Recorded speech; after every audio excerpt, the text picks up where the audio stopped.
Start with the name of Allah who is very kind and merciful. तो student, आज हम अपना next topic start करते हैं, इंट्रोडक्शन टू बायोकेमिस्ट्री। इसमें हम देखेंगे कि हमारे पास बायोकेमिस्ट्री क्या होती है। इसके बाद हम देखेंगे बायोकेमिस्ट्री लिविंग ऑर्गेनिज्म में कहाँ कहाँ यूज़ हो रही है। आगे हम देखेंगे कौन कौन से कंपाउंड इसमें आते हैं। इसके बाद हमारे पास देखेंगे कि कैटाबोलिज्म क्या होती है, एनाबोलिज्म क्या होती है, मेटाबोलिज्म क्या होता है। इसके बाद हम लास्ट में एक छोटा सा टॉपिक है इंपॉर्टेंस ऑफ कार्बन, वो हम देखेंगे कि इंपॉर्टेंस ऑफ कार्बन की इंपॉर्टेंस हमारी बॉडी में क्या है। तो हम सबसे पहले स्टार्ट करते हैं बायोकेमिस्ट्री से। तो बायोकेमिस्ट्री में आपको नज़र आ रहा है कि बायो और केमिस्ट्री, इसमें दो लफ्ज़ हैं, दो सब्जेक्ट आ जाते हैं। एक फर्स्ट ऑफ ऑल बायो और सेकंड जो है वो केमिस्ट्री। अब दो मुख्तलिफ किस्म के इसमें लफ्ज़ आ गए। एक बायो का मतलब आपको पता है कि रिलेटेड टू लिविंग थिंग्स, और केमिस्ट्री केमिकल कंपोजिशन या केमिकल प्रोसेस। तो लिविंग ऑर्गेनिज्म में जो केमिकल कंपोजिशन हुई हुई होती है, केमिकल एक्टिविटीज़ होती हैं, जो केमिकल प्रोसेस होते हैं, उनको हम कलेक्टिवली क्या नाम देते हैं, बायोकेमिस्ट्री का। इसके अलावा बायोकेमिस्ट्री हमें किसी ऑर्गेनिज्म का इंटरनल स्ट्रक्चर एनाटॉमी स्टडी करना है या फिजिकल स्ट्रक्चर फिजियोलॉजी स्टडी करनी है, तो ये हमें हेल्प करती है बायोकेमिस्ट्री। बायोकेमिस्ट्री अब ये हमें क्यों हेल्प करती है, क्योंकि बायोकेमिस्ट्री में हम लिविंग ऑर्गेनिजम्स के अंदर जो रिएक्शन हो रहे हैं उनके बारे में पढ़ते हैं। तो तकरीबन लिविंग ऑर्गेनिज्म की जो पूरी बॉडी है वो केमिकल से बनी हुई है, उसमें सारी केमिकल कंपोजिशन हुई हुई है। इसके बाद हमारे पास आ जाते हैं कि कंपाउंड्स कौन कौन से इसमें आते हैं। एक ऑर्गेनिज्म अगर बना है तो उसमें कंपाउंड्स कौन कौन से हैं। ऑर्गेनिज्म में टू किस्म के कंपाउंड्स होते हैं। First of all organic compounds. Organic compounds वो होते हैं जिनमें कार्बन और हाइड्रोजन बॉन्ड प्रेजेंट होता है। कार्बन और हाइड्रोजन बॉन्ड एक साथ साथ प्रेजेंट होते हैं, उन्हें हम ऑर्गेनिक कंपाउंड देते हैं। इनमें मतलब कार्बोहाइड्रेट्स हमारे पास आ जाते हैं, लिपिड्स, प्रोटीन, न्यूक्लिक एसिड वगैरह, ये सारे ऑर्गेनिक कंपाउंड्स हैं। इसके बाद जो दूसरी टर्म है, दूसरे कंपाउंड्स हैं, वो हैं इनऑर्गेनिक कंपाउंड्स। इनऑर्गेनिक कंपाउंड्स में हमारे पास वो वाले कंपाउंड्स आ जाते हैं जिनमें कार्बन और हाइड्रोजन एक साथ अटैच टुगेदर नहीं प्रेजेंट होते, हाँ इकट्ठे नहीं प्रेजेंट होते, उन्हें हम इनऑर्गेनिक कंपाउंड्स का नाम देते हैं। जैसे हमारे पास वाटर आ गया, तो वाटर में हाइड्रोजन तो आ गया लेकिन कार्बन नहीं आया। कार्बन डाइऑक्साइड की अगर हम बात करें तो उसमें कार्बन आ जाता है लेकिन हाइड्रोजन नहीं आता। इसके अलावा एसिड हमारे पास हैं, बेसिस हैं, साल्ट हैं, वो सारे इनऑर्गेनिक कंपाउंड्स हैं। कोई भी ऑर्गेनिज्म बना हुआ है ना, तो उसमें दोनों किस्म के कंपाउंड्स मौजूद होंगे। कुछ ऑर्गेनिक कंपाउंड्स मौजूद होंगे और कुछ उसमें इनऑर्गेनिक कंपाउंड्स मौजूद होंगे। इसके बाद हम बात करते हैं ऑर्गेनिज्म के सर्वाइवल की, कि ऑर्गेनिज्म कैसे सर्वाइव करता है, कैसे केमिकल एक्टिविटीज़ परफॉर्म करता है। तो इसके बाद हमारे पास आ जाता है सर्वाइवल में ऑर्गेनिज्म इन्वायरमेंट की केमिकल्स लेता है, इन्वायरमेंट से केमिकल ऑर्गेनिज्म लेता है और उनको लिविंग ऑर्गेनिज्म के केमिकल में कन्वर्ट करता है। लिविंग ऑर्गेनिज्म के केमिकल में जब वो कन्वर्ट हो जाएंगे इन्वायरमेंट वाले केमिकल्स, तो वो एक्टिविटीज़ परफॉर्म करेंगे और न्यू सेलुलर स्ट्रक्चर बनेंगे। नए हमारे पास सेल के स्ट्रक्चर बनेंगे जो हमें एक्टिविटीज़, केमिकल एक्टिविटीज़ परफॉर्म करने में हेल्प देंगे। अब ये केमिकल एक्टिविटीज़ परफॉर्म हो रही हैं, ऑर्गेनिज्म एनवायरनमेंट से एनर्जी अंदर लेके आ रहा है, तो इसमें कौन से प्रोसेस होते हैं। इसमें सबसे पहले जो प्रोसेस है मेटाबॉलिज्म, के सेल के अंदर जो भी केमिकल एक्टिविटीज़ हो रही हैं, जो भी केमिकल रिएक्शन परफॉर्म हो रहे हैं, उनको अगर हम कलेक्टिवली देखें कि कहीं कम्प्लेक्स ऑर्गेनिज्म से छोटे बन रहे होंगे, कहीं स्मॉल से बड़े बन रहे होंगे, उस कंप्लीट एक्टिविटीज़ को, जो पूरी एक्टिविटीज़ हो रही हैं, उन्हें हम नाम देते हैं मेटाबॉलिज्म का। अब मेटाबॉलिज्म की आगे दो इकसाम है। First of all anabolism. अब एनाबॉलिज्म में हमारे पास क्या होता है, एनाबॉलिज्म में हमारे पास ये होता है कि जो सिंपल कंपाउंड्स हैं वो कंबाइन होके एक कम्प्लेक्स स्ट्रक्चर हमें बना देते हैं। सिंपल कंपाउंड कंबाइन होते हैं और एक कम्प्लेक्स स्ट्रक्चर बनता है। जब सिंपल ने कंबाइन होना है तो उन्हें एनर्जी रिक्वायर होती है, वो एनर्जी यूटिलाइज करते हैं, एनर्जी यूज़ करके सिंपल कंपाउंड एक हमारे पास कम्प्लेक्स कंपाउंड बना देते हैं। इसके बाद जो दूसरी टर्म हमारे पास आ जाती है वो है हमारे पास कैटाबॉलिज्म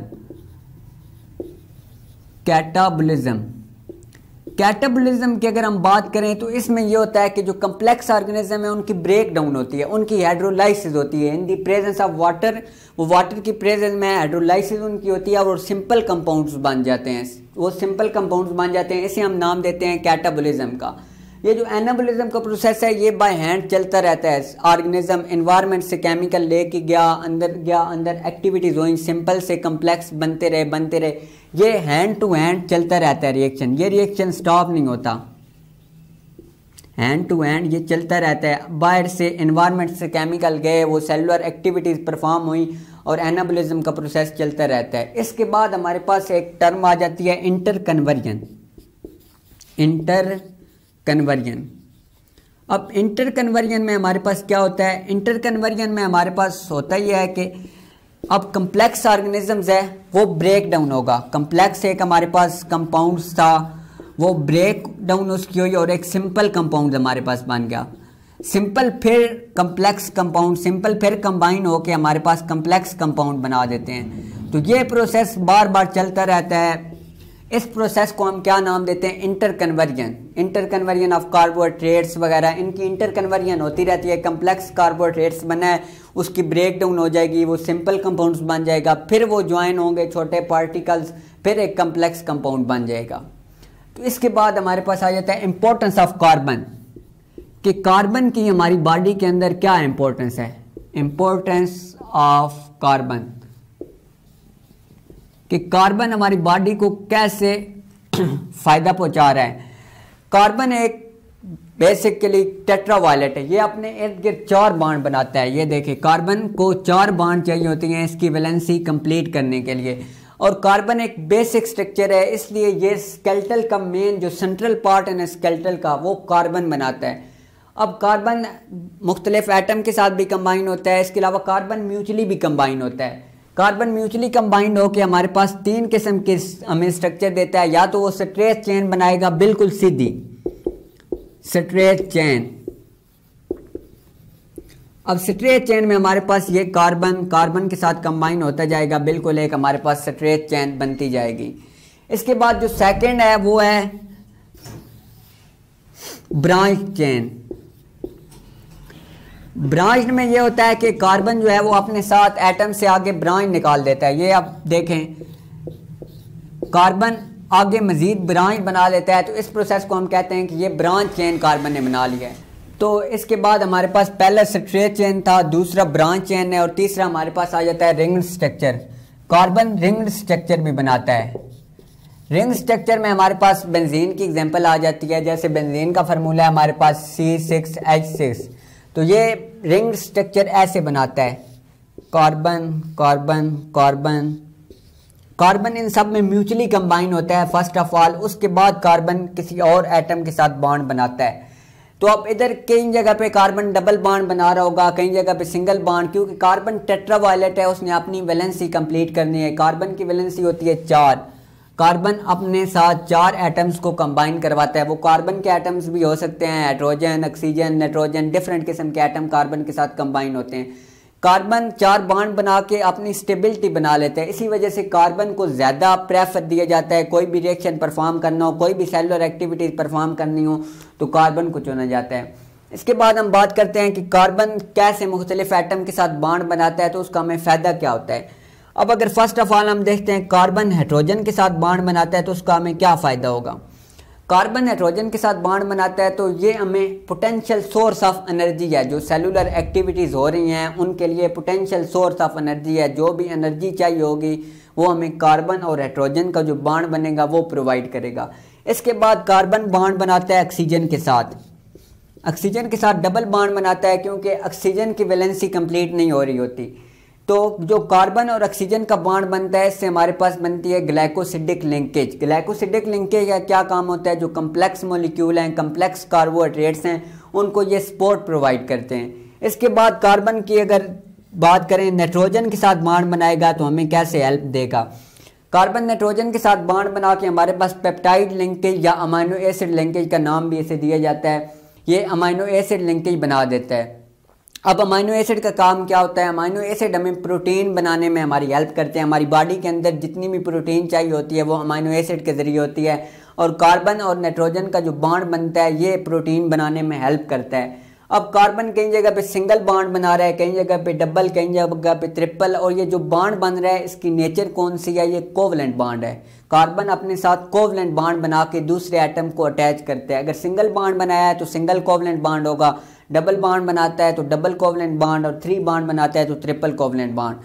इसके बाद हमारे पास आ जाते हैं कि कुछ मैक्रो मॉलिक्यूल्स होते हैं और कुछ माइक्रो मॉलिक्यूल्स, कुछ बड़े साइज़ के होते हैं जिनका मॉलिक्यूलर वेट हाई होता है और कुछ छोटे साइज़ के होते हैं। तो सबसे पहले हम बात कर लेते हैं मैक्रो मॉलिक्यूल की कि मैक्रो मॉलिक्यूल क्या हैं।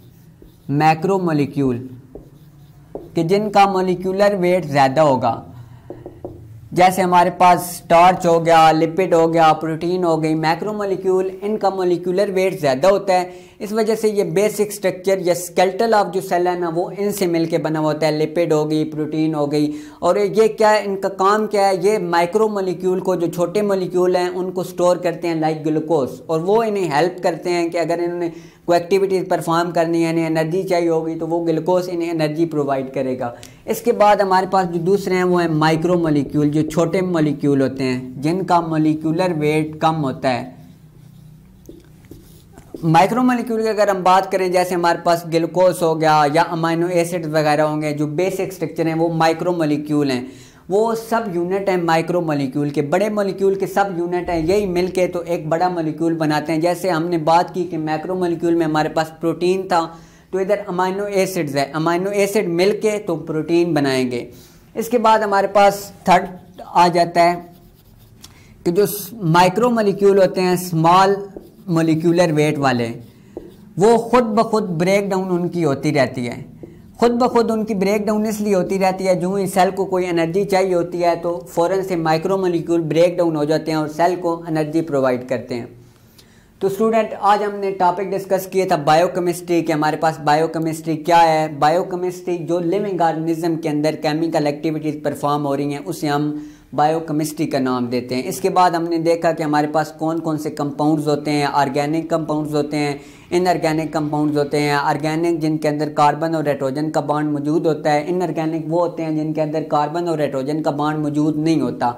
इसके बाद हमने देखा कि सेल कैसी एक्टिविटीज़ परफॉर्म कर रहा है, कैसे एनर्जी प्रोवाइड कर रहा है। तो उसमें 3 प्रोसेस हैं हमारे पास। मेटाबॉलिज्म, जो सारी कलेक्टिव एक्टिविटीज़ हैं ना कलेक्टिकली, उन्हें हम कहते हैं मेटाबॉलिज्म। उसके बाद हमारे पास आ जाता है कैटाबॉलिज्म। कैटाबॉलिज्म वही है कि अगर कम्प्लेक्स मॉलिक्यूल है वो स्मॉल में ब्रेक डाउन हुआ है, उसकी हाइड्रोलाइसिस हुई है, तो उसे हम कैटाबॉलिज्म का नाम देते हैं। इसके बाद हमारे पास आ जाता है एनाबॉलिज्म। एनाबॉलिज्म में ये होता है जो सिंपल मॉलिक्यूल होते हैं वो कंबाइन होते हैं और एक कम्प्लेक्स स्ट्रक्चर हमारे पास बना देते हैं। इसके बाद हमने इंपॉर्टेंस ऑफ कार्बन को डिस्कस किया कि कार्बन हमारे लिए कैसे इंपॉर्टेंस है। कार्बन टेट्रावायलेट होता है, ये 3 किस्म के स्ट्रक्चर बनाता है, या स्ट्रेच चेन बनाएगा या ब्रांच चेन बनाएगा या हमारे पास ये रिंग चेन बनाएगा। अगर रिंग चेन की हम बात करें तो इसमें हमारे पास एग्जांपल आ जाती है बेंजीन की। इसके बाद हमने देखा कि कार्बन हाइड्रोजन के साथ कंबाइन करेगा तो क्या होगा, हमें कैसे फ़ायदा पहुंचाएगा। इसके बाद हमने ऑक्सीजन के साथ देखा, फिर नाइट्रोजन के साथ देखा, फिर हमने देखा कि माइक्रो मॉलिक्यूल और मैक्रो मॉलिक्यूल हमारे पास क्या होते हैं, इनके ये हमारी बॉडी में कैसे एक्टिविटीज़ परफॉर्म करते हैं, कौन सा स्ट्रक्चर बनाते हैं। तो ये था हमारा टॉपिक। इंशाल्लाह मिलते हैं नेक्स्ट वीडियो में।